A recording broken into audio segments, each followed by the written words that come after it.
Lançando o 10º livro. Bem-vinda, completando 10 anos de Sempre um Papa, é Estela. Verdade, Bodas de Zinco. Eu fui procurar no dicionário. Estela, é um prazer te receber.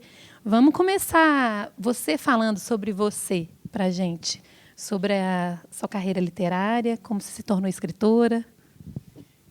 Bom, então, Estela Florense.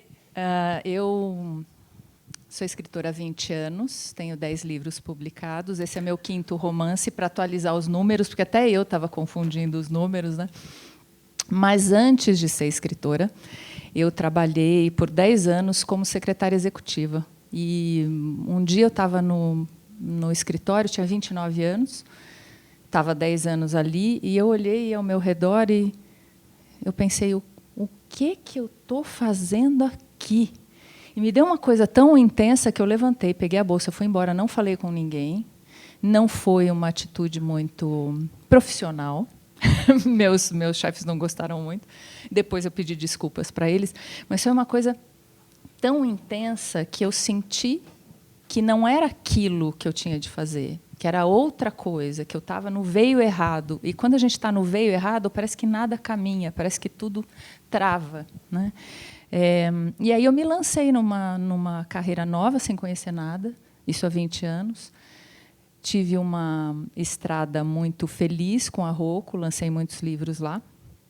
Alguns deles, Hoje Acordei Gorda, que foi o primeiro, que, aliás, hoje eu acordei gorda mesmo. Aí, O Diabo que Te Carregue. Os títulos são os melhores, né? Eu escolho com cuidado.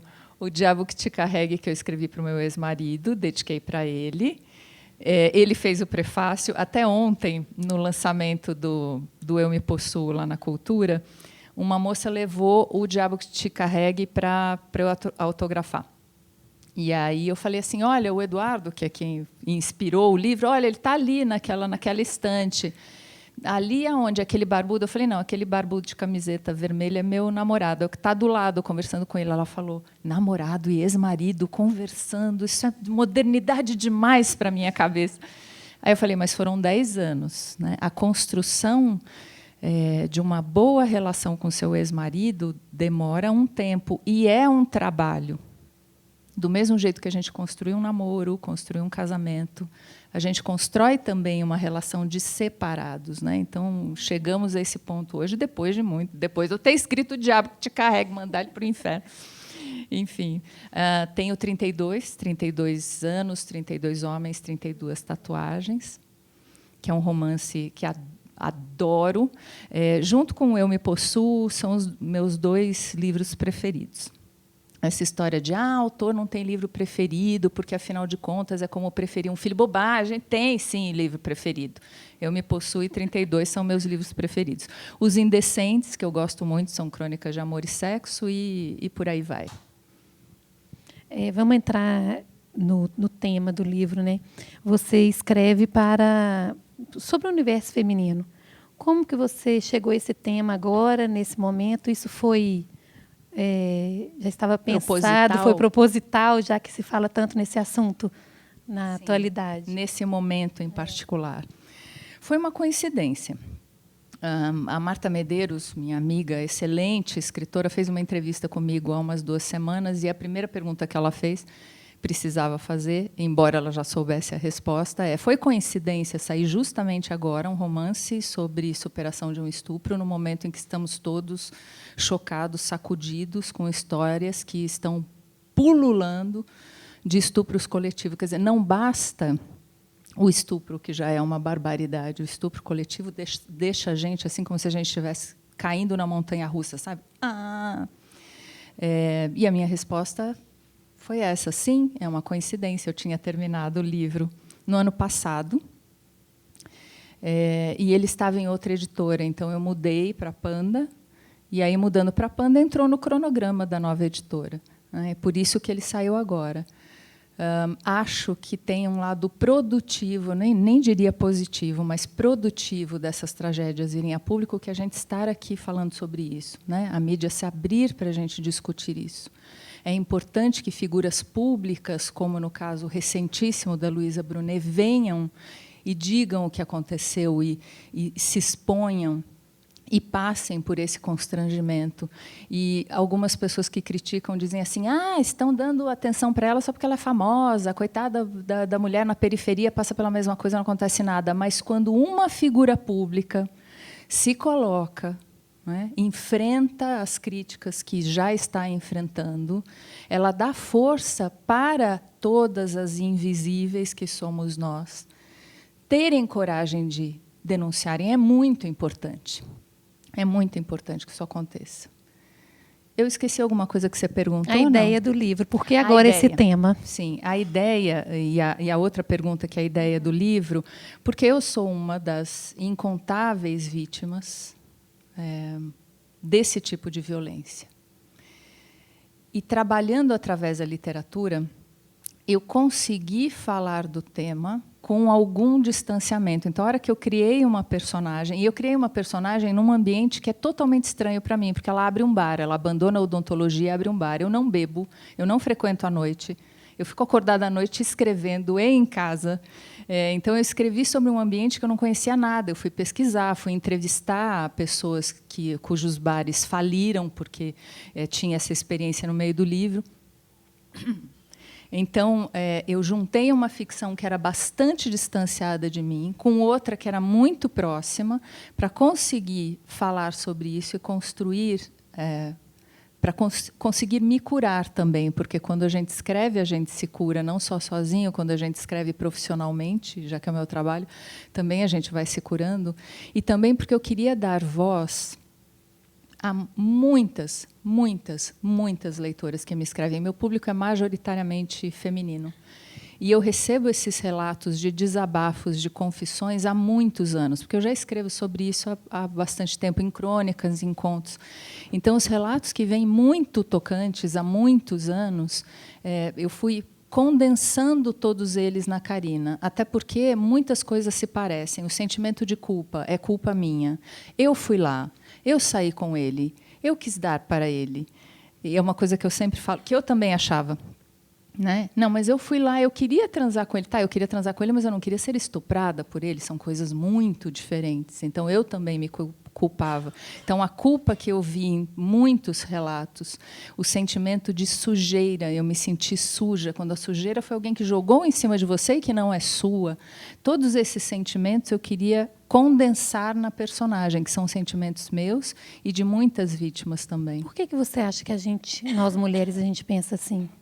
Porque a gente vive mergulhado numa cultura do estupro, de que muito se tem falado agora, que algumas pessoas insistem em dizer que não existe. Vamos pensar com calma a respeito disso. Dizer que a cultura do estupro não existe é como dizer que o ar em que nós estamos mergulhados e que nós estamos respirando não existe. Esse ar aqui não existe. Ele é tão invisível e ele está tão presente, né, que a gente chega até mesmo a negá-lo. Então, explicando um pouco o que é essa cultura do estupro que nos atinge tanto, a palavra cultura vem do latim e significa cultivar. Então, cultura do estupro é o cultivo de ideias, de palavras, de atitudes que fomentam, que justificam, que acobertam esse tipo de violência. E aí, com razão, a gente vai dizer, imagina, mas a maioria do povo brasileiro acha um absurdo o estupro, repudia, sem dúvida, não, concordo. Mas, mesmo repudiando, sem perceber, nós reproduzimos esses comportamentos. E o resultado disso é uma cultura que torna a vítima sempre culpada. A maior prova da cultura do estupro é a vítima sempre achar que a culpa é dela e a sociedade também jogar a culpa nela, de alguma maneira ou de outra. A culpa foi sempre alguma coisa que a mulher fez, foi sempre alguma coisa em que ela errou.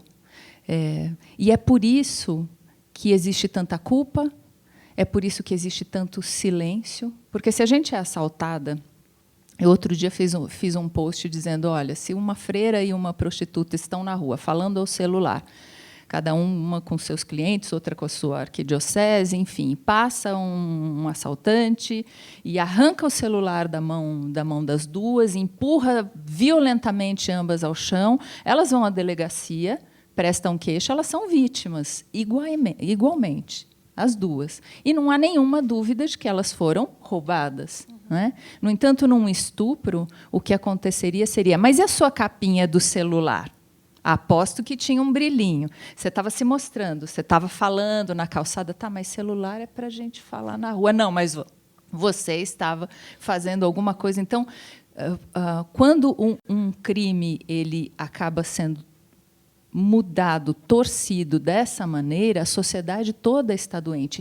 E a gente não percebe. E isso não é uma responsabilidade apenas dos homens. É tão importante dizer isso. Não é mesmo, é uma responsabilidade de todos nós. Eu estava comentando hoje com a Jo, eu tenho uma tatuagem machista, horrorosa, que se eu pudesse eu apagaria. O título de um livro que eu fiz, jovem, achando lindo. Ah, que lindo! E hoje eu falo, que coisa medonha!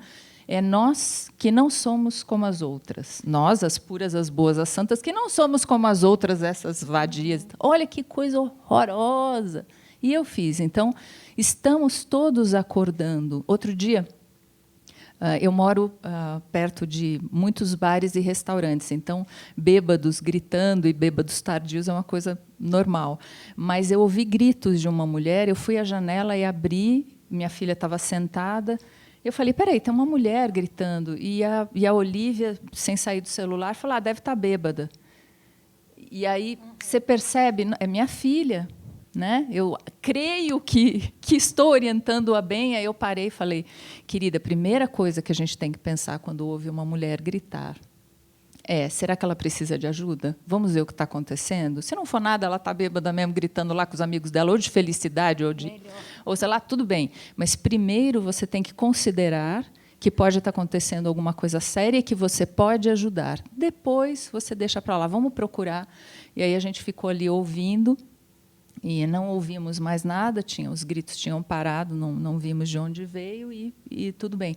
Mas veja que isso está até nas pessoas que têm mais contato, né, com uma atmosfera que, suponho eu, seja mais aberta, mais ventilada. Então, a gente reproduz isso sem parar e sem perceber. A gente não pode ficar sempre dizendo, não, comigo não, eu não faço isso. Eu ainda também faço isso, todos nós fazemos, estamos num momento de acordar. Isso é muito importante. É outro lado produtivo dessas tragédias que vem a público, nós acordarmos, despertarmos, para mudar o nosso comportamento.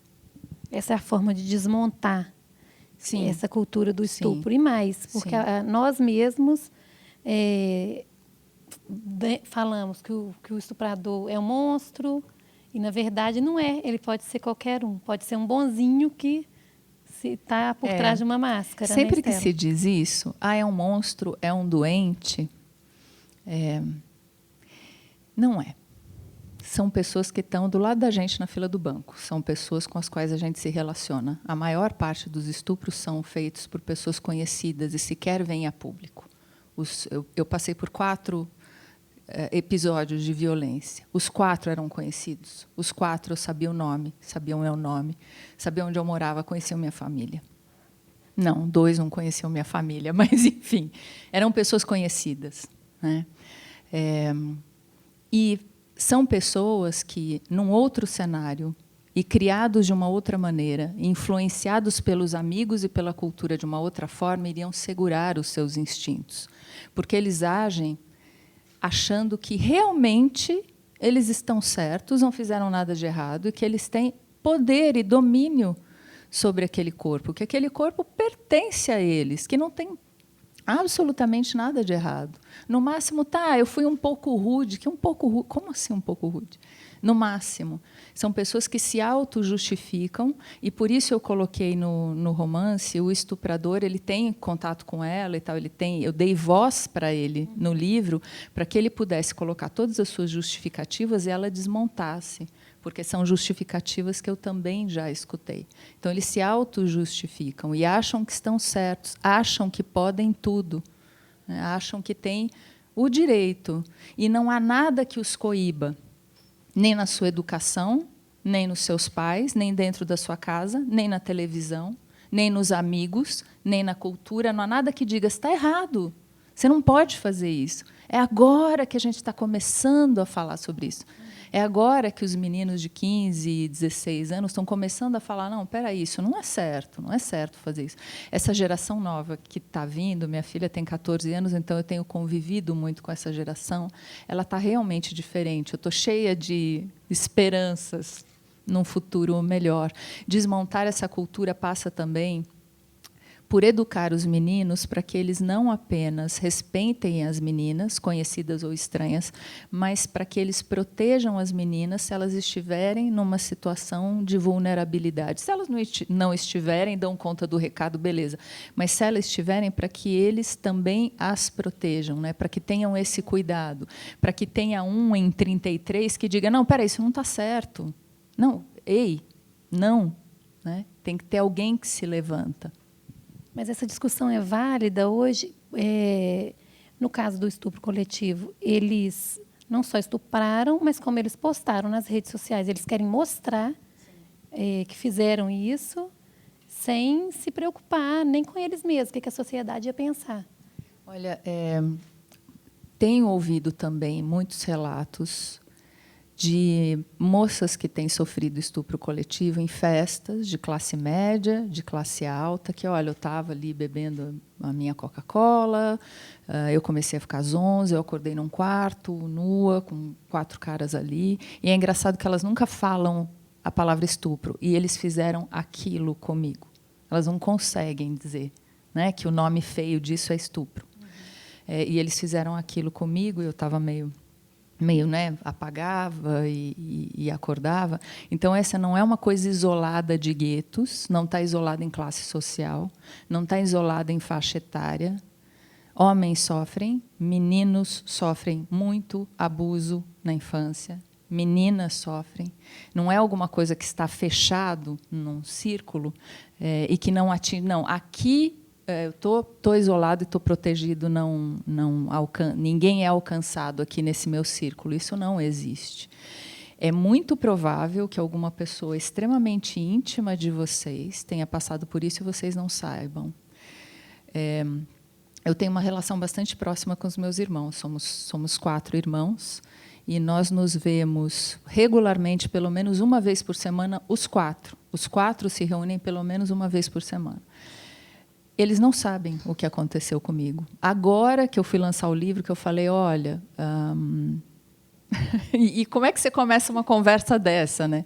Olha, eu já passei, eu tive que ter essa conversa com a minha filha, muito superficialmente, porque ela ainda não tem estrutura psíquica para enfrentar os detalhes. Eu falei, olha, mamãe já passou por situações de violência sexual. Quando você crescer mais, se você quiser saber, eu te conto, mas eu prefiro que você não ouça as entrevistas no momento, porque eu vou falar de algumas coisas um pouco duras, mas já aconteceu comigo. Ela falou, tá, tipo, realmente eu não quero, eu não consigo ouvir isso agora. Então, eu fui contar para os meus irmãos muito superficialmente agora, porque eu sabia que eu ia ter de divulgar o livro, que eu não iria mentir dizendo, não, é uma ficção que eu peguei porque as minhas leitoras... Não, aconteceu comigo, tá? Está na minha carne, está tatuado em mim. Essa tatuagem não vai embora. A gente supera, sim. A gente aprende a viver com ela. A gente consegue deixar ela cada vez menor e cada vez menos intensa e cada vez menos dolorosa. A gente consegue se libertar das marcas. Existe uma coisa que acontece com bastante frequência. Primeiro, uma negação. Não aconteceu nada, eu não quero nem falar sobre isso. Tanto que é o banho, né? O banho contínuo, de tomar banho para tirar aquilo, eu quero tirar aquilo de mim. Depois tem um período em que você se fecha. Isso acontece com muita frequência, com muitas vítimas. Você se fecha e você passa anos sem querer se relacionar com ninguém. Você muda suas roupas, você muda os seus amigos, você fica mais fechada. Muitas vezes você tem uma engorda violenta, não uma engorda de prazer e tal, né? Porque, né, estamos em Belo Horizonte, aquele lugar que a gente engorda comendo comida boa, não como em outros lugares que a gente engorda só comendo comida ruim, né? A gente volta para casa com uns quilos a mais, com carimbo de qualidade, feito em Minas Gerais. Não, mas Mas é aquela engorda violenta, súbita, que é um desejo de afastar o estuprador de você, de afastar aquilo de você, de criar uma capa protetora. Há pessoas que vão para o oposto, entram em depressão e aí não comem nada, que é uma maneira também de você se enfeiar, entre aspas, porque eu acho que gordas são bonitas, mas de se enfeiar, que é para tentar afastar também, que é para tentar ficar invisível de alguma maneira. Cuidado com crianças com obesidade pesada, porque muitas vezes tem abuso infantil ali. Elas começam a engordar, é dos pontos. Eu já conversei com muitos obesos mórbidos, eu que frequento spa há muitos anos. Olha, eu posso dizer, dos que eu conversei, isso não é uma estatística, né, técnica, oficial, mas das pessoas com as quais eu conversei, 80% tinham sofrido abuso na infância e começaram a estourar na engorda nesse momento. Então, você passa por um momento que você se fecha, que você trava, que você não quer chamar atenção, porque aquilo foi tão ruim. E por quê? Você fala, a culpa foi minha. Eu chamei a atenção, eu provoquei a sensualidade naquela pessoa e ela fez aquilo comigo. Portanto, eu preciso mudar alguma coisa em mim, mais um efeito. Então, depois que você passa por isso tudo, você começa a ter desejo de amar, de se relacionar, e aí você começa a mexer nessa Krakatoa de Java, toda endurecida, que está ali dentro de você, para você viver de novo. Isso é um longo período. Eu não tem crianças aqui, tem? Não? Não tem. Eu tive o meu primeiro orgasmo com um namorado, com um homem amado e tal, aos 39 anos. Fruto de sozinha, tudo bem, mas com um homem era... Né? Aos 30, faz 10 anos, eu tenho 49 anos, faz só 10 anos que eu conheci isso, assim, por conta de muito trabalho de terapia, né, de muita insistência. Então, eu brincava, eu sempre escrevi muito sobre amor e sexo. E aí, quando perguntavam para mim, qual a sua maior conquista? Eu dizia, ter uma vida sexual. E as pessoas riam, porque achavam que é uma piada e tal, mas não é uma piada. É por causa disso. É por causa disso. Né? É uma conquista a pessoa que passou por uma violência dessa, conseguir viver a sua própria sexualidade com naturalidade, confiar novamente. Falar sobre isso, né? Falar sobre isso é sempre aberta, difícil. Assim. É sempre difícil. E foram há 3 anos que você começou a escrever o livro, né? A pensar no livro, a estruturar. Foi em 2012. Quais foram os principais desafios, assim, né? Além disso tudo, de tocar nessa ferida, vamos dizer?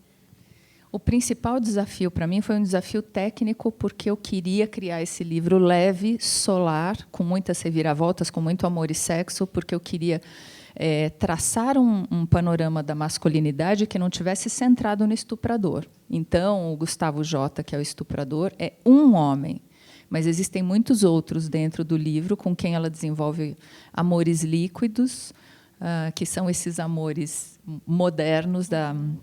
Tem o sociólogo Zygmunt Bauman, que popularizou esse termo, amor líquido, porque as moléculas num sólido, elas estão bem apertadinhas. Então, num cubo de madeira, por exemplo, se você tirar a embalagem dele, se você tirar o recipiente onde ele está, as moléculas vão continuar ali rígidas e o cubo de madeira não vai perder a forma. Mas num sólido, num líquido, num copo d'água, se você tirar o recipiente, aquele líquido imediatamente já adquire novas formas, novos contornos, e os nossos amores estão muito assim. E eu criei amores líquidos mais sólidos para ela, porque eles acompanham ela por todo o livro, né? Eu quis traçar esse panorama de uma masculinidade mais ampla, então tem muito amor e sexo bom, legal, gostoso, tem muito refazimento, e tem a relação dela com ele também. Eu fugi do que você tinha me perguntado, não fugi? Me corrija, Jô, porque eu vou falando e vou... A gente está falando dos desafios. O desafio foi esse técnico de criar esse livro solar. Né? Tem momentos contundentes, mas eu queria que ele fosse um livro leve. E o que eu mais estou ouvindo agora, que ele acabou de ser lançado ontem em São Paulo, aqui em BH, está 2 semanas nas livrarias, que as pessoas têm me escrito, eu peguei seu livro ontem e terminei. Eu tenho ouvido muito, eu não consegui parar. Dá um trabalho fazer isso, gente. Dá um trabalho chegar nesse ponto de vocês pegarem o livro e não ter vontade de parar. É um trabalho de costura, de tessitura muito delicados, de tirar o que está expletivo, o que está demais. A gente estava conversando antes aqui que o Marco Sei, que é um dos meus padrinhos literários, dizia que escrever é a arte de cortar. E eu diria, escrever é a arte de cortar o ego do escritor do texto. Porque você escreve aquele período maravilhoso, aquele parágrafo está incrível, nossa, aquele capítulo está tão bem escrito, olha as palavras que eu usei. Mas se ele não está servindo ao texto, se ele não está servindo à história, se ele está lá só para enfeitar, para brilhar como ouro falso, você tem que cortar. Então, eu escrevi muita coisa e cortei muita coisa, né, para as cenas ficarem condensadas, para ficar numa forma. Eu gosto de escrever capítulos curtos que lembram um pouco crônicas, que tem essa pegada de crônicas, para que fique só o recheio do sanduíche. É um jeito que eu gosto de escrever. A cena de estupro também, até a Marta, quando me entrevistou, falou: nossa, você escreveu a cena com uma incrível elegância literária, para não ficar sensacionalista, que você fez ela tão enxuta. Eu falei: não, é porque todo o livro e todos os outros capítulos são enxutos, e por um respeito a Karina, que é a minha personagem, como a gente deve ter respeito às vítimas, eu também não quis expô-la e ficar contando 50 páginas do estupro, né? Uma bastou para a gente sentir o que ela sentiu. Não precisava contar mais do que isso. Já estava tudo lá, né? Se eu ficasse rodando mais, ia estar na vibe da Atena, da vida, que não é o caso.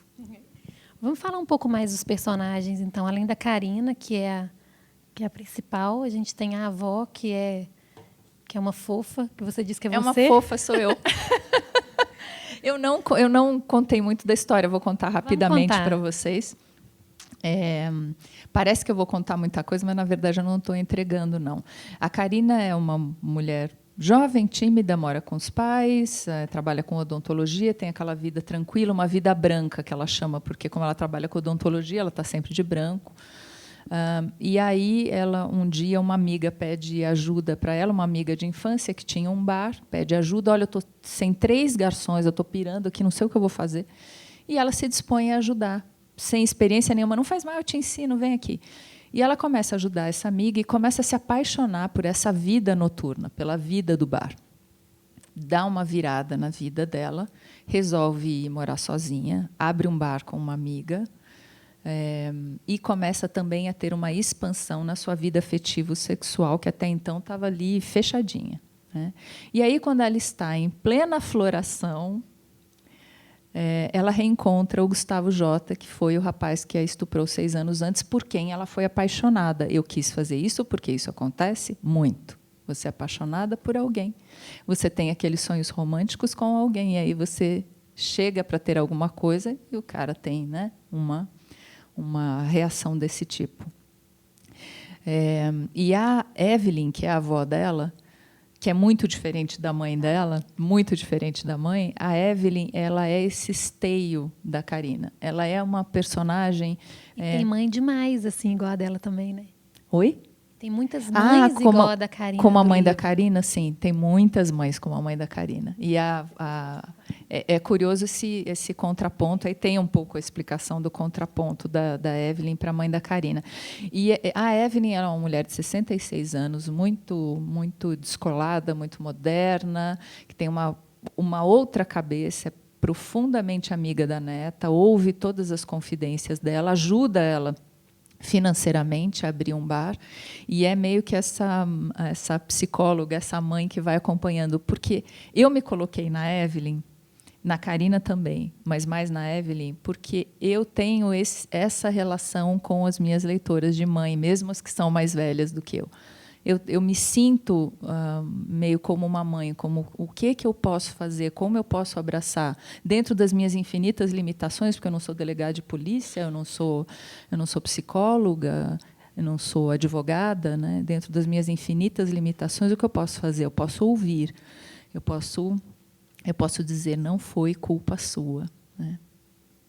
Fala um pouquinho da mãe, porque eu acabei falando como era o perfil da mãe, sem te perguntar, sem você dizer. A mãe assiste a missa do Marcelo, padre Marcelo Rossi, todas as manhãs, batendo palma assim.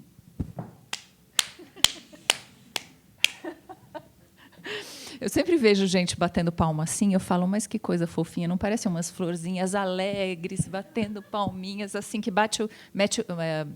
mexe o braço. Assim, numa alegria, ela tem mania de limpeza, super maníaca por limpeza, tem uma vida muito fechada, extremamente submissa ao marido, acha que as filhas mulheres têm que ajudá-la em tudo, super vítima do machismo, e ela não quer sair dessa prisão. Então, não há nada que se possa fazer para... Eu vou libertar a mãe de Karina. Ela escolheu estar sob a pata do pai da Karina e é isso, né? Então, que bom que a Evelyn pode ter essa relação mais intensa e profunda com as netas, que ela tem com as duas, mas especialmente com a Karina. E a Karina conta tudo para ela, porque ela passa por muitas aventuras sexuais, ela conta tudo para a avó, ela tem esse respaldo, esse amparo da avó. Vamos ler um trecho do livro? Vamos ler. Eu queria ler para você. Você quer o trecho ou a orelha? O trecho, eu acho, primeiro. O trecho, né? agora? Tá, vamos lá. Ah, peraí, eu estou com o meu livrinho da sorte aqui. Eu tenho um livrinho da sorte, meu todo rabiscado. Num determinado momento, depois que eles tiveram uma briga e tal, o Gustavo Jota, que é o estuprador, que ela reencontra, eu esqueci de contar esse pedaço, né? Quando ela já está bem, ótima, maravilhosa, ela reencontra. Não, eu falei isso, sim. É o Alzheimer. De lançamento, que existe um negócio chamado Alzheimer de lançamento, que é quando você encontra tantas pessoas, fala com tantas pessoas, você esquece o nome da sua filha, você chega nesse nível. É o Alzheimer de lançamento. Eu fiz uma edição dessa carta que a Karina escreve para o Gustavo Jota, para o estuprador dela. É uma carta longa, é o capítulo mais longo do livro, em que ela desconstrói todas as justificativas dele. Gustavo, você não se identifica como um estuprador porque pensa que estupros são feitos apenas por criminosos em esquinas escuras. Mas há maridos que estupram suas esposas. Há namorados que estupram suas namoradas. Há amigos que estupram suas amigas. E muitos desses relacionamentos continuam em meio às mordaças da necessidade, do medo e até mesmo do amor asfixiado. O fato de eu ter me sentido atraída por você, ter ido à sua casa, ter desejado transar com você, não significa que você poderia me violentar. Desejar um homem não é o mesmo que desejar ser estuprada por ele. Você disse que errou ao supor que o meu retraimento fosse rejeição a você e um deboche para com os seus desejos. Eu nunca vi alguém debochar do outro chorando, e eu estava chorando. Mas e se fosse deboche? E se eu estivesse mesmo te rejeitando? Então o estupro seria uma reação justa? Imagine se mulheres saíssem por aí currando os homens que as tivessem rejeitado ou debochado delas. Imagine que elas acreditassem estar cobertas de razão. Seria um mundo seguro para você, Gustavo? Não, eu não aceito jantar com você. Não ouse supor que você me internece dizendo que ainda se sente atraído por mim. Minha inteligência é maior do que a minha vaidade. A única reparação que me interessa é você jamais fazer com outra pessoa o que fez comigo. Você disse que tem ido ao meu bar a fim de se desculpar por alguma má impressão que tenha deixado em mim. Você não deixou uma má impressão, você cometeu um crime. Talvez agora você me pergunte por que eu não te denunciei, já que eu afirmo que você é um criminoso.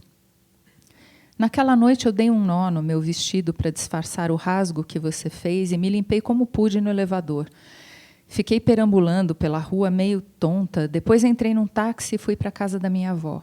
Fui direto para o chuveiro limpar aquilo de mim. Eu me senti suja, me senti culpada, me senti inferior, me senti até ruim de cama. Carreguei por muito tempo acusações que serviam para você, não para mim. Minha falta de experiência me fez acreditar que a culpa era minha, que eu apertei algum botão maldito em você e que talvez sexo fosse aquele horror mesmo. Por isso eu me mantive em silêncio. Mas meu corpo gritava. Em 3 meses eu engordei quilos e quilos tentando me tornar incapaz de instigar desejo em um homem, tentando criar uma segunda e grossa pele que me afastasse da dor. E pelos 6 anos seguintes eu me mantive trancada. Se eu pudesse voltar no tempo, eu diria àquela menina assustada o que permiti que minha avó me dissesse anos mais tarde que eu não tive culpa, que a sujeira daquilo tudo não estava em mim, que aquela coisa medonha tinha nome e o nome feio dela é estupro, que sexo não era aquilo e que aquela experiência não poderia me definir, nem definir o resto da minha vida. Foi um caminho longo e árduo, mas terminou. Hoje, essa carne mais macia, mais fértil de células e sensações é parte de mim. Meu corpo não me afasta da vida, do prazer, dos homens interessantes. Dos óbvios, sim, mas os óbvios eu não quero. Hoje eu gozo, Gustavo, no sexo e muito além dele. E quem forjou a chave para abrir meu cativeiro fui eu. A força que hoje me habita é criação minha. Eu me possuo, ninguém mais. Quanto a você, eu deposito uma semente de esperança no seu futuro e isso me faz bem. Sim, eu acredito que você tem a salvação. Você se sente culpado, é indício de que tem sentimentos morais. Eu desejo, portanto, que nossa conversa sirva para que você se torne o homem que gostaria de ser. Desejo que no dia da sua morte, essa seja a única mancha do seu passado e que ela já tenha sido largamente coberta pelo amor que você doou aos outros. Desejo que você tenha uma esposa sensibilizada a te fechar os olhos, que no último palpitar do seu coração, ao ver os olhos dela úmidos de uma saudade prematura, você sinta a alegria íntima de saber que foi um bom marido, um bom homem, um bom ser humano, que o túmulo te seja leve, que o reencontro com seu pai seja honrado e você não precise abaixar a cabeça cheio de vergonha como está agora. Se você conseguir se tornar esse homem, Gustavo, estará perdoado. Adeus, Carina.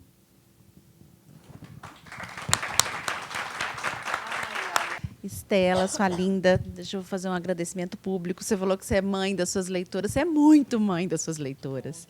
Muito, você já me deu colo, me acreditou, enfim.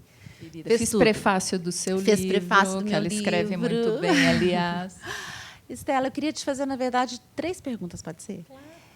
A primeira sobre essa questão do estupro. Eu sou mãe de 3 filhos.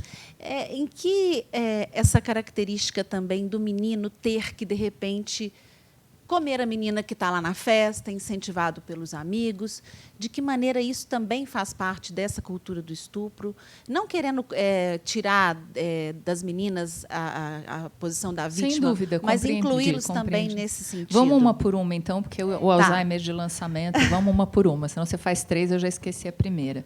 Sem dúvida, quando a gente fala de cultura do estupro, que é filha do machismo, a gente se esquece que ela afeta muito os homens também.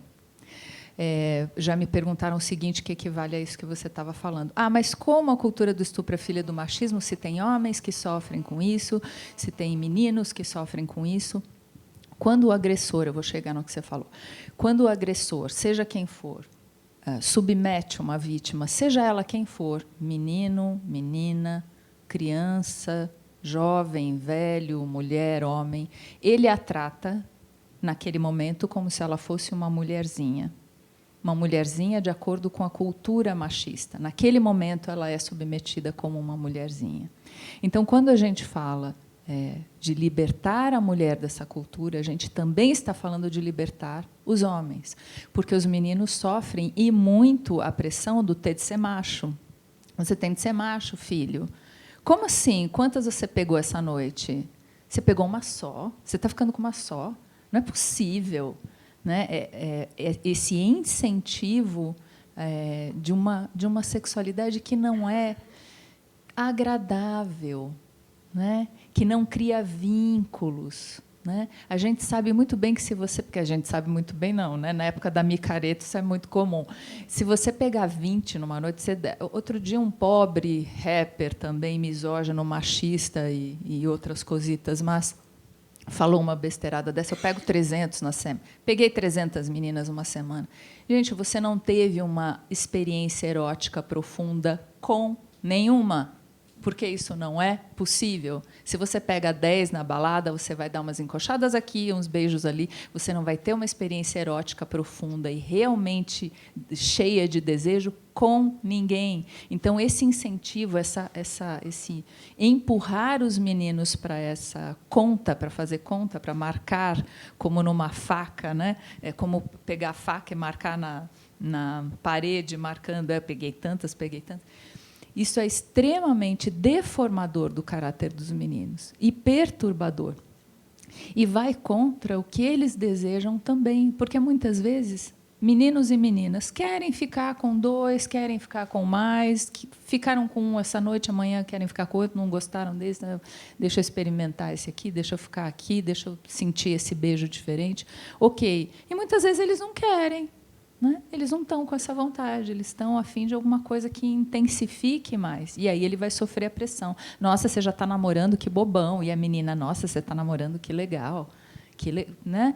Então, criar o menino para ser forte o bastante. Os meninos precisam ser muito fortes agora. Fortes o bastante para dizer, não, cara, não. Pô, eu gosto dela, eu estou a fim de ficar com ela. Vou ficar de novo. Qual o problema?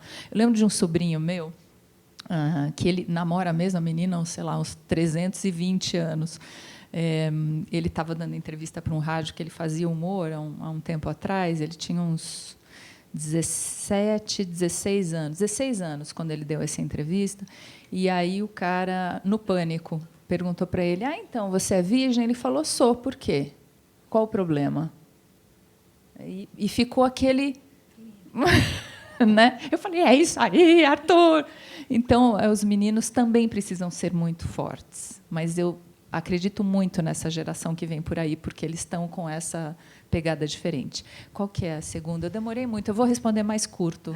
Stella, não tem como eu não te perguntar sobre o processo criativo. A impressão que eu tenho quando eu leio seus livros, essa narrativa sua agora, acho que deixa isso muito claro, é que você rasga umas partes dentro da gente que nem a gente sabia que tinha esses sentimentos lá dentro. Eu quase dispensei minha terapeuta quando eu li o Porque os Homens Não Cortam as Unhas do Pé, porque eu falei, para que eu vou? Ela descobriu coisa que eu não sabia, eu estou pagando essa terapia aqui, está um horror. Então, assim, como é que é o seu processo criativo? Porque a gente está falando de um romance, mas você tem livros de contos também, em que você cria muitos personagens, muitas histórias e sentimentos. Esses personagens carregam sentimentos muito profundos. Acho que faz parte do autor, acho que é impossível você não ter esses sentimentos em algum momento a mais ou a menos, mas como é que é o seu processo criativo? Tipo, eu senti alguma coisa, vou lá e anoto, porque deve ser doloroso, inclusive, criar isso. Eu vou emendar na terceira pergunta, só porque eu queria saber se, em algum momento, nesse seu processo de escritora, você pensou em desistir, que é importante para eu. Pensei em desistir. Eu tive períodos de depressão. Teve períodos que eu passei 2 anos sem escrever nada, em que eu tinha até desistido. Falei, não consigo, não sai mais nada, mas isso era por depressão e por várias outras coisas que virarão livro, virarão. Sim, que a minha grande vingança, contra tudo que vem para cima de mim é dizer, mas eu vou escrever. Você está me chutando agora, mas eu vou escrever. É a minha cura.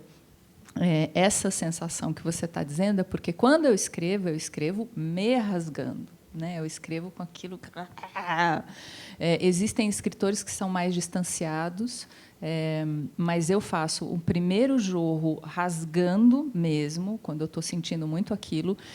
Se eu preciso daquele sentimento, eu pego uma música que me lembre aquele dia, aquela data, por mais que doa, coloco para evocar aquele sentimento, escrevo.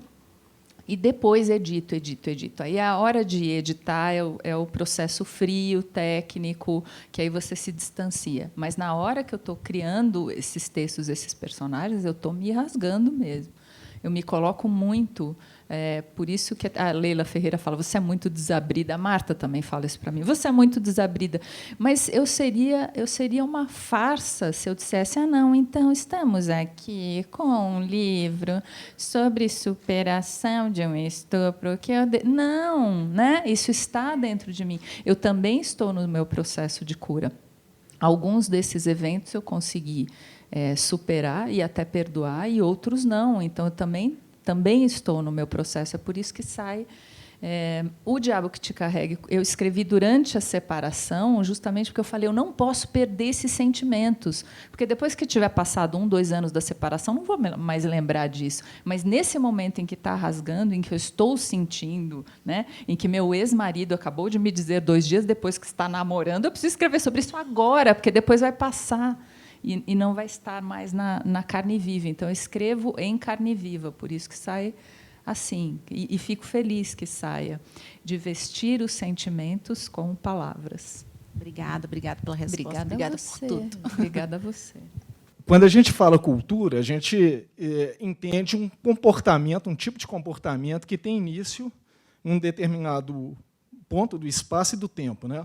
Então, eu queria saber se você vê uma cultura brasileira do estupro, uma coisa que tem a ver com as nossas, com o nosso povo. E, por exemplo, o nosso passado histórico é um passado um passado colonial em que a mulher indígena, em primeiro lugar, foi uma mulher despersonalizada, né, pelo colonizador. Em seguida, a mulher africana, né, que também era uma escrava despersonalizada pelo colonizador subsequente. E as nossas desigualdades socioeconômicas também levaram a isso ao longo do tempo. Então, queria ver se você detecta isso no seu trabalho, na sua história. Eu acho que você já respondeu. Você é antropólogo, sociólogo, alguma coisa? Pois é, porque os antropólogos e os sociólogos é que podem dar essa resposta fazendo essa sintonia com a nossa realidade. Mas, sem dúvida, a gente já traz na nossa história a própria miscigenação é fruto de estupro. As escravas não estavam felizes dizendo, ai, que bom, vou dar para esse branco. Não, né? Era estupro, era uma violação, uma separação de mães e filhos. Imagino que era isso. Quer dizer, quando a gente começa a pensar nisso, a gente começa mas eu não tenho cacife suficiente para responder uma pergunta desse nível, porque uma pergunta desse nível precisa de um profissional da sociologia e da antropologia para fazer aquele arraso. O que eu posso comentar, que eu vi outro dia pessoas dizendo, mas olha aí, isso não é só uma coisa do Brasil, porque tem em todo mundo, porque na Suécia tem muito mais estupro do que no Brasil. O machismo existe no mundo todo. Nas culturas em que ele é mais fraco, em que ele é menos pesado, menos denso, como, por exemplo, na Suécia, as mulheres denunciam mais, com muito mais facilidade, com muito mais liberdade. Elas não se sentem acossadas. Então, lá tem menos machismo e mais denúncias. Então, parece que tem mais estupro lá, quando, na verdade, tem mais denúncias. Né? A gente tem números que comprovam que 1/10 pelo IPEA, né, que 1/10 dos estupros são, de fato, denunciados. Então, tem muitos que a gente não sabe. Os meus eu nunca denunciei. Não é? Mas é outra pessoa que precisa responder. Eu não tenho a expertise para tanto.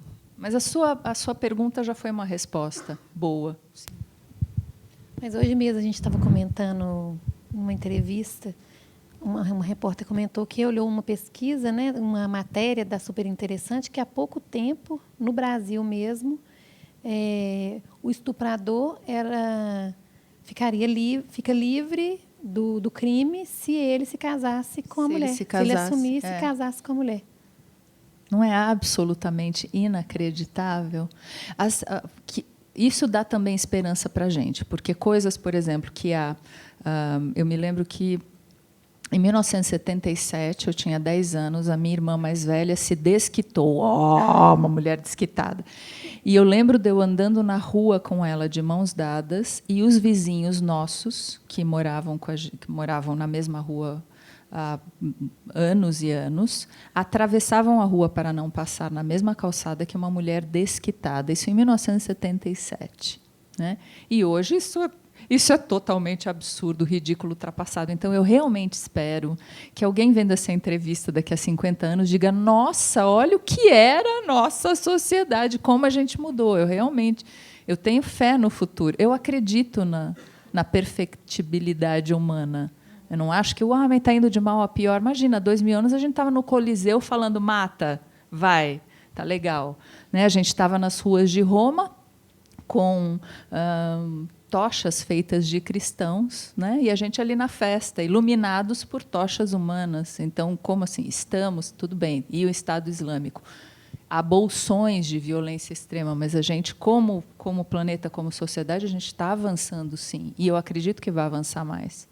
Boa noite, Josi. Boa noite, Stella. Pablito, leitor de 10 anos. Faz 10 anos que a gente se fala virtualmente, a gente se encontrou hoje pela primeira vez. Pois é, uma noite de alegria, né? Estou muito feliz de te conhecer pessoalmente. Também. Acho que eu queria fazer dois comentários breves antes de fazer a pergunta. É assim, uma maneira que eu acho muito interessante de educar meninos nesse sentido, embora eu não tenha filhos, menos ainda filhos homens, de dar para os meninos livros de autoras como você. De mulheres. Livros de mulheres, porque muito do que eu me eduquei foi lendo mulheres como você. Então, assim, acho que homens que têm contato com a escrita da mulher, considerando que estão lidando com um escritor, ponto, vão com certeza pensar duas vezes a respeito do que eles entendem como mulher, ou de um pensamento de mulher, ou de uma palavra que na nossa cultura, que é essa cultura do estupro que você coloca em cena, é ainda carregada de uma perversidade e de um negativo masculino, que é o feminino. Eles vão ter acesso a um outro olhar, né? Porque literatura feminina não existe. Existe literatura boa e ruim, literatura feita por mulheres, né? Literatura feita por homens. Mas pois isso mesmo, eles vão ter acesso a um outro olhar. Que é sempre essa questão, quando a gente está num debate assim, que é como esse aqui, não deixa de ser um debate de gênero, o homem volta à cena se isso me incomoda bastante, sabe, assim, colocar as questões dos homens quando não de uma forma binária, excludente, mas eu acho que as mulheres poderiam aproveitar os momentos das mulheres para falar de mulheres, ainda que tenham homens presentes, sabe? Então, eu falo isso para poder celebrar a escrita das mulheres, porque se eu cheguei até aqui, se eu estou vivo hoje, é porque encontrei escritoras, não foram os homens, autores, que me ajudaram a viver, foram as mulheres. E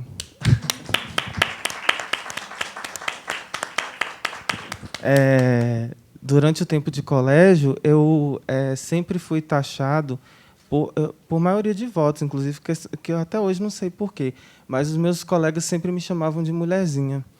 E porque foi um adjetivo que você colocou e que me tocou nesse momento, porque assim, até chegar quando eu pude encará-los de frente, estava bem novinho, até assim, 11, 12 anos, que depois de tanto escutar que eu era mulherzinha, eu falei, qual o problema? E qual o problema? E se eu for mulherzinha mesmo? E daí? Porque você falou de mulherzinha, você falou da coragem dos homens. Então, eu acho que porque parece que ser mulher é uma coisa ruim, sabe?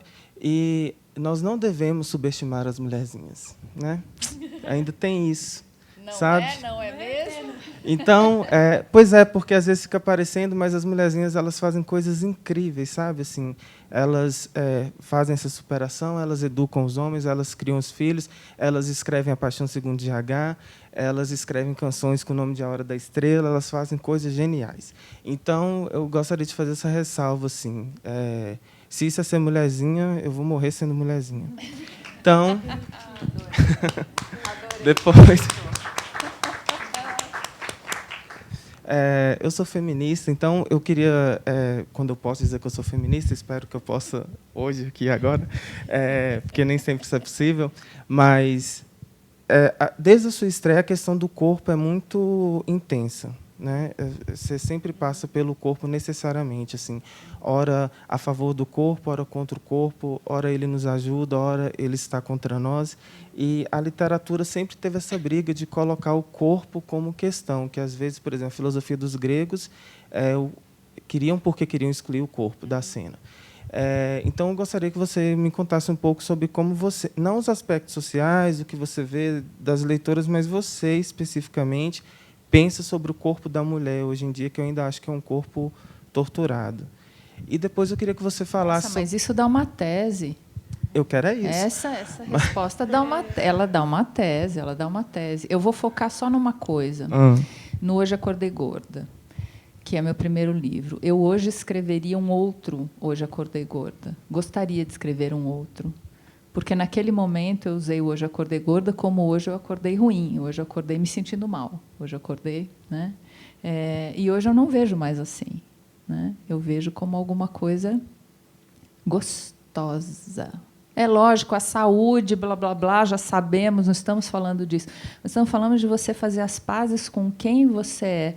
O corpo da mulher ser extremamente torturado já começa, por exemplo, nesse primeiro livro, né? E preconceitos meus já estavam nesse primeiro livro, né? Porque eu era uma das muitas que... Nossa, o que eu tomei de bolinha para emagrecer, não toma mais nada, deixa a barriga crescer. O que eu tomava de bolinha para emagrecer, não sei o quê. E a serviço de quem e do que e para quê, não é? Não aconteceram grandes revelações e transformações só porque eu estava com um corpo um pouco maior, um pouco menor. Então, essa pressão que a gente sofre, também cultural, de crescendo, ouvindo, você não é bonita, você precisa emagrecer, murcha essa barriga, tira essa mão daí, menina. É muito pesado, é extremamente pesado e nos contamina. Então, do mesmo jeito que estamos todos acordando para os nossos preconceitos, de forma geral, nesse assunto também eu estou acordando. Eu adoraria e pretendo no futuro escrever um Hoje Acordei Gorda 2 com uma outra visão, com gordas mais orgásticas, sabe, mais livres. Não é uma apologia, não é estar com diabetes e tal, porque não tem nada a ver, mas é estar com um corpo, não é? Que não é o padrão da revista ali, que eu acho, aliás, bastante feio. Desculpa, mas acho, né? Uma coisa particular minha. Mas é ser natural, a beleza que há na naturalidade. E a gente ainda está longe disso, porque as próprias propagandas que digam a beleza natural, são lindíssimas, todas jovens, lindíssimas, maravilhosas. Eu falo, mas aqui. Não é? Quer dizer, a própria propaganda que tenta vender uma diversidade não vende ainda. Mas essa sua pergunta é ampla demais, do corpo torturado. Então, sim, sempre trabalhei o corpo nos meus textos. E o Eu Me Possuo tem um corpo também que é posse de alguém, né? Que é visto como uma coisa que você amassa e que você usa, que você joga no chão e pisa e usa como se fosse sua, quando não é. O corpo da mulher é dela. Ai, como é difícil entender isso? Dela. Pois é. E aí, nessa sequência, então, eu queria que você falasse o que você entende por sobrevivência, porque é uma palavra que acompanha esse livro e que é uma palavra que também, assim, é muito cara para gente que escreve, né? Assim, temos a sobrevivência na escravidão, no Holocausto. O Primo Levi tem esse título, né, da sobrevivência. E então eu queria saber o que exatamente você entende por sobrevivência. Essa até foi criada a hashtag Eu Sou Sobrevivente pela Sabrina Bittencourt, que foi uma vítima de estupro aos 16 anos, bastante violento. E nem todos são violentos. Muitas vezes o que a gente pensa é, se eu não reagir, talvez eu saia menos machucada. Então, você fica ali parada, que é para ver se você consegue sair o menos ilesa possível fisicamente. Mas essa sobrevivência, quando a gente usa essa hashtag Eu Sou Sobrevivente, algumas pessoas pensam, então você chegou em perigo de morte, então você ficou tão machucada que quase morreu e você sobreviveu? Não, é uma sobrevivência interna, é uma sobrevivência emocional. Esse ser sobrevivente nas questões de violência sexual é você conseguir sobreviver aqui dentro, porque é aqui dentro que as marcas ficam, que elas duram, que elas atingem tudo na sua vida. Elas mudam seus gostos. Eu passei a gostar de homens diferentes daqueles que me agrediram. Eu passei a ter horror de certos tons de voz, porque alguns tons de voz me lembram os tons de voz dos meus agressores. Então, eu consigo reagir hoje bem. Tenho alguns amigos, tem um amigo, aliás, que tem um tom de voz igualzinho de uma pessoa que me machucou muito, que foi o último estupro. E eu consigo conviver com ele, mas fica aquele eco assim, fazendo assim, né? Isso muda você inteira, muda os seus gostos, muda a maneira pela qual você vê a vida. Então, sobreviver é uma sobrevivência da psique, da emoção, do seu coração, da sua alma. É você conseguir sobreviver a isso, viver com isso, superar isso. É uma sobrevivência emocional. A gente está caminhando para o final. Se vocês puderem escrever as fichinhas para a gente recolher. Eu queria ler uma última coisa. Você não quer esperar ela fazer a pergunta, gente? Ai, claro, Tem eu não mais vi. perguntas. Claro, claro. Ela está com o microfone. Ela faz, depois você. Claro, Aí a claro. gente volta para aqui, a Estela lê e a gente finaliza. Estela, parabéns pelo livro. Obrigada. Um livro, um tema difícil, assim. Até quando eu vi que o tema era esse, eu falei assim, gente, eu já leio seus outros livros. Falei, ai, meu Deus, quer dizer, é difícil para a gente mesmo, né, encarar isso. Eu tenho uma filha também de 16 anos, fico pensando, meu Deus, como que eu vou abordar esse assunto com ela? Eu acho que eu vou passar o livro para ela também ler e participar. Mas eu queria te perguntar também do processo criativo, do início, como começar? Você já tinha o tema primeiro? Você pensou, vou falar do estupro? Ou começou a pensar primeiro nos personagens? Como é que foi o primeiro passo para começar a escrever? Se isso é uma frequente nos seus outros livros, também nos outros trabalhos? Cada livro eu começo de um jeito. Tem um livro que eu começo pelo título, outros eu escrevo inteirinho, eu vou achar o título no final, outros eu esboço tecnicamente todos os personagens, outro eu vou criando intuitivamente. Eu não tenho o meio que o livro se faz. Nesse caso, eu montei uma estrutura. Eu quero essa moça, ela vai fazer isso, ela vai passar por isso, ela vai encontrar esse cara. E aí o que iria acontecer no meio? Eu queria que ela tivesse alguns amores também. Esse vai ser assim. Eu dei uma estruturada antes de começar. E aí fui. E foi uma dificuldade começar. O primeiro ano foi um inferno, porque eu não queria escrever. Eu sentava e eu ficava parada na frente do computador assim, e não conseguia, e não avançava, e aquilo não rodava. Mas você já sabia que era o estupro? Sabia, já sabia de tudo, e não rodava. Eu tive muita dificuldade para conseguir deslanchar, nesse caso específico. Mas, normalmente não tem um normalmente, porque cada um eu começo de um jeito. Mas tem uma frase, mas a hora que ele pega, que ele vai, nossa, aí é uma delícia. Tem uma frase do Rubem Fonseca que eu acho perfeita para essa tua pergunta, como resposta.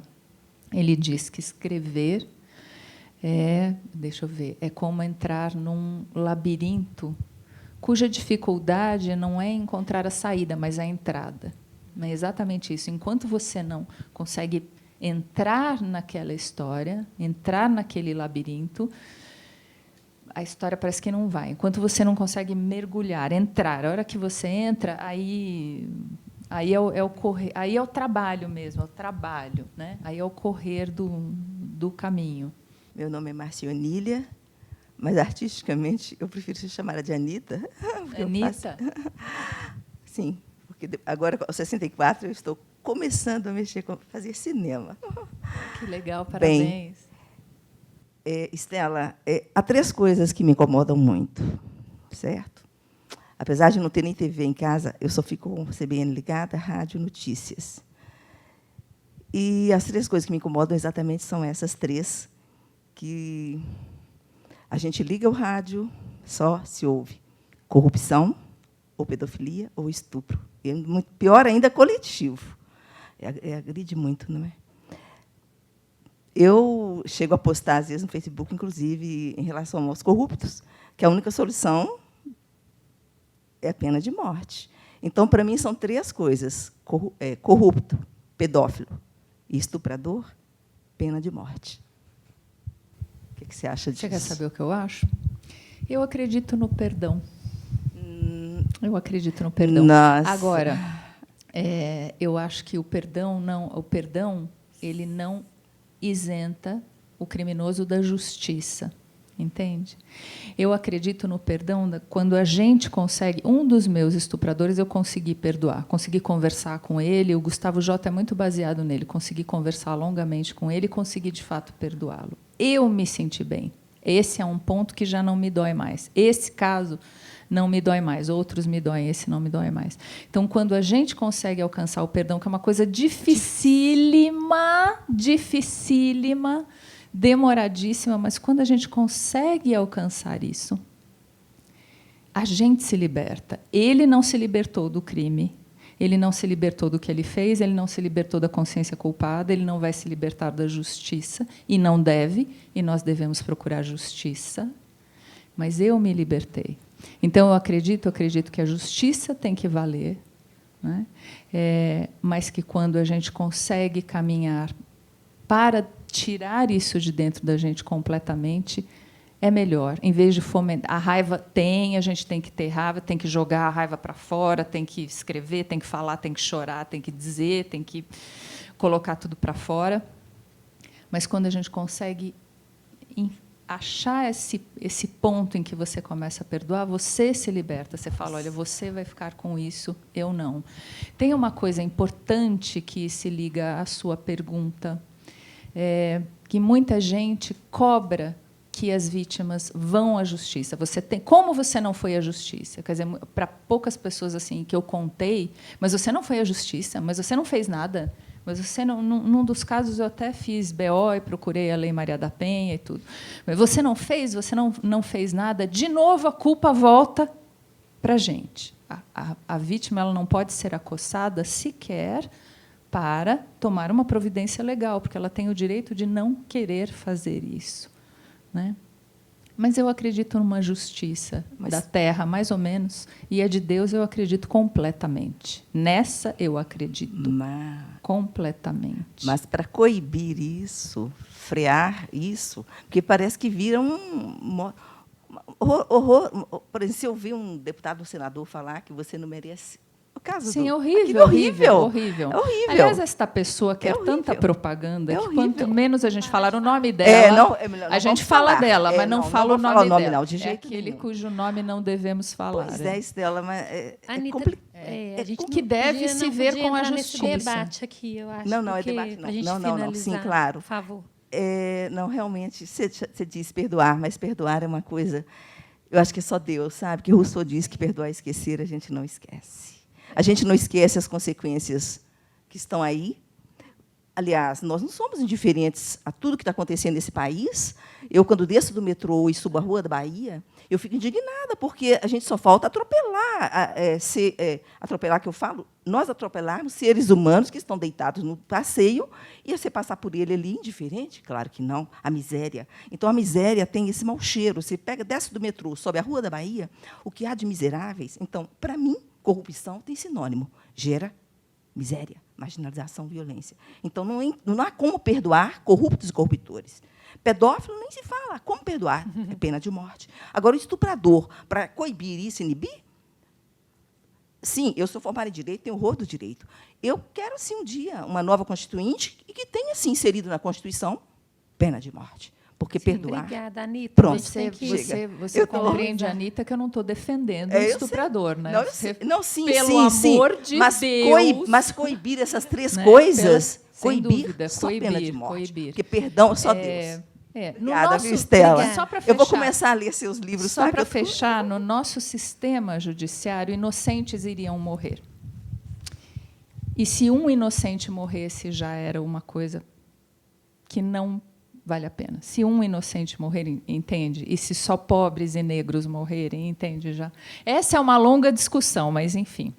Mas, tecnicamente, respeito muitíssimo a sua opinião, mas eu sou contra. Você quer falar sobre a orelha? Quer ler a orelha primeiro? Eu quero fechar falando de uma coisa muito, muito, muito emocionante. A orelha do meu livro, quando a Panda pediu, bom, agora já estamos com a capa pronta, já estamos com o miolo pronto, quem vai assinar a orelha do seu livro? Podia pedir para alguma amiga, para alguma atriz, alguma escritora, mas eu quis pedir para uma leitora. Porque, quando eu disse nas minhas redes sociais, no fim do ano passado, que eu tinha acabado de escrever um livro sobre superação de um estupro, uma leitora, várias escreveram para mim, mas uma em especial me chamou a atenção e eu passei a conversar longamente com ela. Começamos a trocar e-mails muito emocionantes. E, nesses e-mails, num determinado momento, ela contou a primeira relação dela, em que ela foi ao motel com o rapaz, uma relação absolutamente violenta, absolutamente. E, depois que ela me contou isso em detalhes, ela disse para mim, eu fui estuprada, Estela? Ela perguntou para mim. E eu tive de dizer para ela. foi. Você foi. Como é difícil, né, usar essa palavra. E nós seguimos conversando. E aí, quando a Panda me pediu a orelha, o texto da orelha me pediu a orelha, né, Van Gogh. Quando a Panda me pediu o texto da orelha, eu pedi para ela, mandei o livro por PDF, ela fez esse texto magnífico que eu queria ler para vocês, que é a orelha mais emocionante, é a minha orelha preferida, total. E é muito mais emocionante para mim ler, porque ela está aqui hoje. Naturalmente, eu não posso mostrá-la, apontá-la. Ela pede sigilo e anonimato, mas ela está aqui, entre nós. Nossa, parecendo Deus, né? Ele está aqui entre nós. Então, eu vou ler para vocês. Meus pés ainda não alcançavam o chão quando meu tio me sentava em seu colo e, à força, me tocava intimamente. Quando cresci e criei coragem para enfrentar meus traumas de infância, confiei na pessoa errada. Fui violentada numa cama de motel. Assim, perdi a virgindade. Fui rasgada no corpo e na alma e sangrei por dias seguidos. As violências que sofri me trouxeram consequências desastrosas, como o vaginismo. Tenho mais de 30 anos e ainda não conheço o sexo sem dor. Nunca tive esse prazer.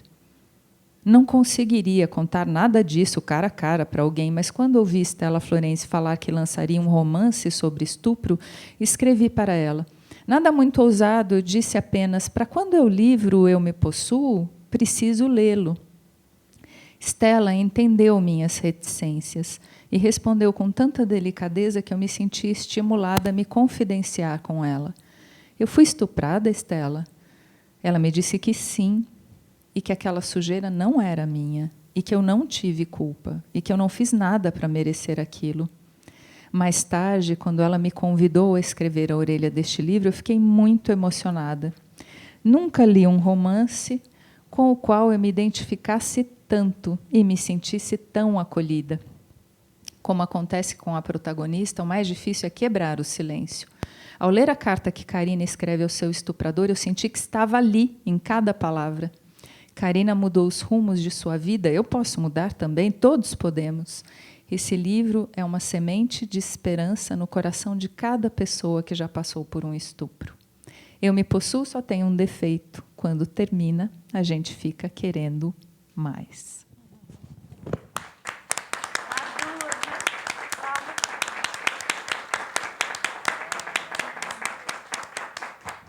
Pouca gente sabe, juro que eu vou fechar agora, pouca gente sabe que metade da minha vida é literatura ficcional e outra metade é espiritismo.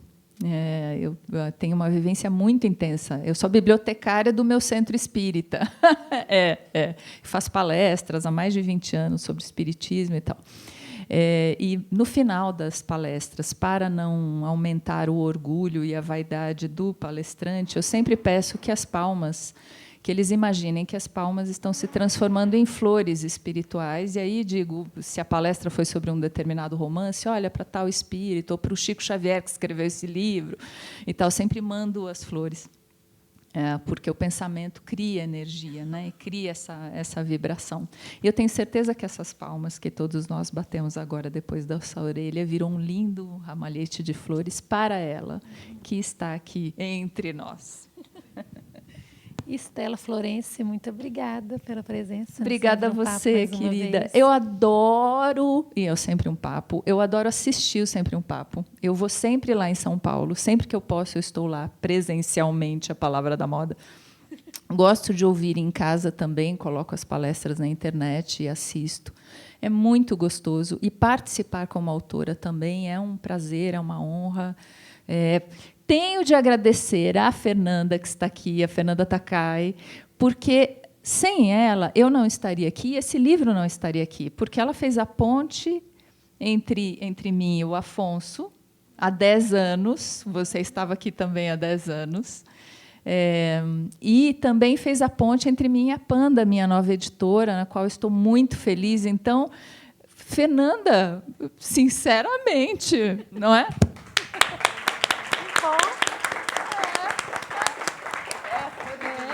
Obrigada, Fernanda, por ter trazido a... Não estaria aqui, nem o Estela. livro estaria aqui. E, Estela, você é sempre bem-vinda. Eu Obrigada adoro, sempre. eu adoro, eu adoro.